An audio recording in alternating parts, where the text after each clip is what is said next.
wonder if you've ever been guilty of regifting, i.e., when you receive a gift at birthday, Christmas, etc., from somebody, and maybe you don't think it's the best gift ever, and so you pass it on to somebody else as a gift, almost pretending, as it were, that it's something you'd chosen specifically for them, where in reality, it's something you don't really want at all.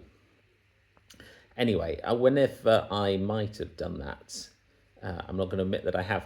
I've always felt a little bit or very guilty and like I'm doing something slightly wrong, because I suppose in our hearts we know that giving, generosity, is something that should come out of an overflow of what we've received rather than out of trying to get rid of something that we don't really like. In Deuteronomy 26, God is talking about how we should give to those who are in need from the first fruits of what we've received. The best that we have is what we give back to God, what we give to others.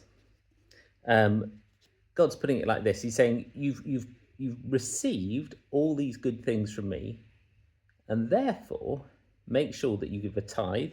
Often that's 10% of what you've received back to those who are in need. To people like the Levites, the foreigners, the orphans, the widows, so that they may eat the fill within their town. So those who would otherwise suffer can get all they have. As the Bible says, free we have received, so free we will give. I wondered when I first started coming to church why it was that there seemed to be so much talk about giving, and partly I suppose that's practical. The churches need money and charities need money, and we need to serve those in need, and money's a great way of helping make that happen. I think I realised quite soon after that, actually, that the need for giving is more about our hearts. That instead of holding on to all that we have and thinking, if I got a bit left over, what's the little bit that I can give away? Actually, to give our very best away, the best of our time and our energy and our thoughts and our kindness, the best of our money, and to trust that God will use it for good.